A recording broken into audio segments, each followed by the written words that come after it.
Boa noite a todos, que a paz do Divino Mestre nos envolva agora e sempre. Bem, hoje é um dia especial, né, para nós brasileiros, afinal, 7 de setembro, e o dia da independência do Brasil em 1822, né? E eu gostaria de convidar todos vocês para que vocês lessem esse livro maravilhoso que é Brasil, Coração do Mundo, Pátria do Evangelho, porque o Brasil foi um descobrimento não muito descoberto. Na realidade, toda a construção espiritual do Brasil, quer dizer, toda a construção do Brasil foi feita pela espiritualidade maior.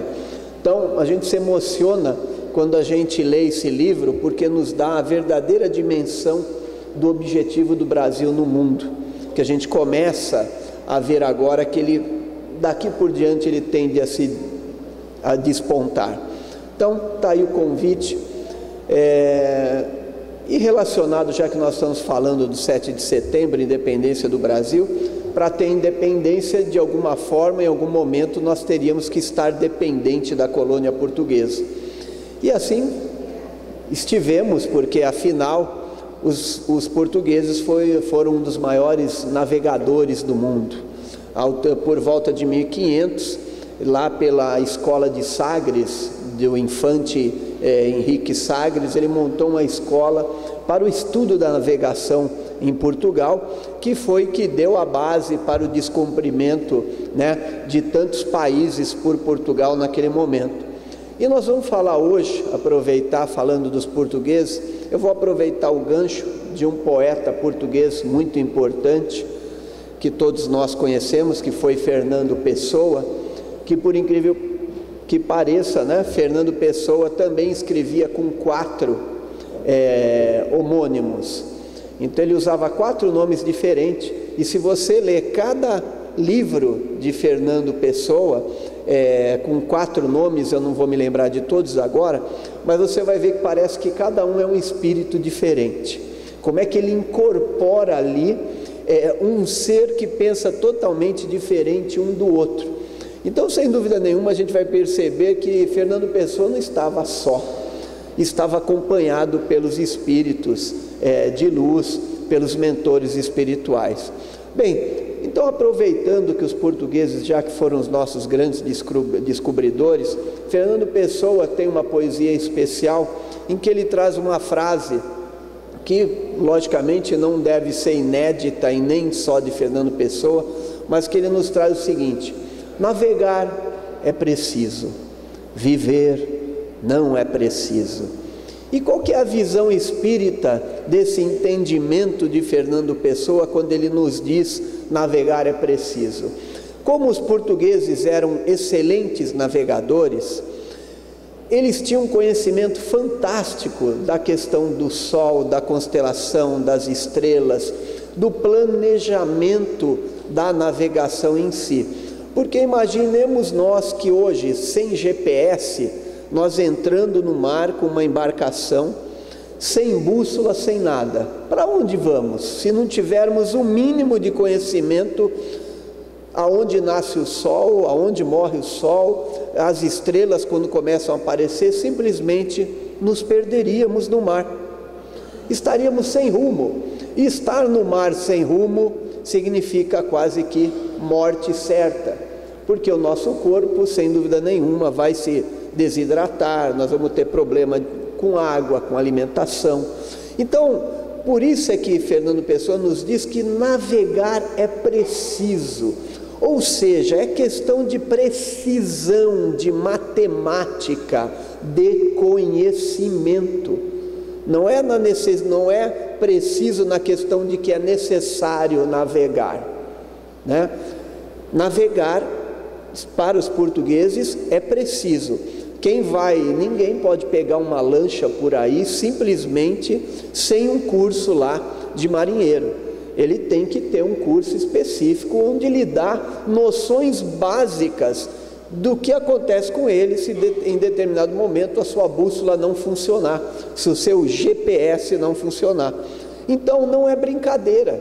Assim não é brincadeira no mar, como também não é brincadeira no ar.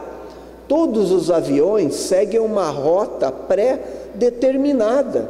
O avião não sobe aí de bobeira, ele tem que pedir autorização para a Infraero, para o sistema de navegação aérea, para ele poder, aí ele vai dizer para onde ele vai ter que perguntar em que altura ele deve ficar, porque vocês viram o que aconteceu com o avião que se chocou com o outro, né? Lá na região nordeste, em Goiás, o que aconteceu? Se chocou porque um navegava no espaço do outro. Aquilo jamais poderia ter acontecido. Ou seja, navegar é preciso, viver não é preciso. O que ele está dizendo? Não é viver, não é preciso, como dissesse para nós, fique do jeito que você está, viver não é uma necessidade. Não, não é isso. Fernando Pessoa nos diz que viver não é preciso, não é uma matemática. Conviver com as pessoas não requer conhecimento de matemática, nem de física, nem de constelação, nada. Viver significa o quê? Não é preciso, né? Por quê? Porque nós não somos precisos, não somos perfeitos, o outro não é perfeito. Se nós não somos perfeitos, como é que a gente pode exigir do outro que ele seja perfeito? Não tem como. E aí começa a confusão. Por quê? Porque nós queremos dar precisão ao que não é e queremos dar imprecisão ao que tem que ser preciso. Por isso muitos de nós, às vezes na nossa vida, buscamos a religiosidade como um caminho para que possamos entender, né? O que Jesus em determinado momento diz a Mateus: dai a César o que é de César e dai a Deus o que é de Deus. Ou seja, dai ao mundo o conhecimento que você necessita do mundo e dai a Deus o amor que ele necessita, dai a Deus a espiritualidade que é o que nos liga a ele. Na prática falando, Carlinhos, o que você quer dizer com isso? A gente quer dizer o seguinte, que vamos pelo lado do que navegar é preciso. Todos nós temos a nossa necessidade material. Todos nós necessitamos dormir, se alimentar, comer, viver, passear. Nós precisamos de uma vida material que nos mantenha. Precisamos de água, precisamos de luz. Se você ficar preso dentro de um local sem luz, você vai morrer. Se você ficar preso em um lugar sem água, você vai morrer. Se você ficar sem se alimentar em determinado momento, você vai morrer. Tem como você ficar em determinado lugar orando a Deus sem comer e sem beber? Você acha que a sua fé vai te salvar? Não. Por quê? Porque não há milagre. O que ocorre é que você necessita do material para te manter vivo, e você precisa de Deus para dar valor e razão à sua vida. Muitos de nós que começamos a ter problemas no nosso lado material, o que acontece? Temos lá o nosso salário no final do mês, que digamos que seja R$1.000, e de repente resolvemos comprar algo que não estamos preparados para comprar. E aí a gente faz uma dívida mensal, né? Aí eu resolvo comprar um carro, eu ganho R$1.000, mas eu resolvo comprar um carro de R$700 de prestação por mês. Só que eu me esqueço que eu tenho que pagar um aluguel de R$500 por mês e que os meus custos da minha casa custem R$300 por mês. Ou seja, vai chegar no final do mês e você vai estar com um buraco bem grandinho. Você quis dar imprecisão o que era preciso. Ou seja, você podia gastar mais que R$1.000 por mês? Não. Isso é preciso. Não adianta você inventar. Eu tenho um sentimento de que no final do mês o meu chefe vai me dar mais dinheiro.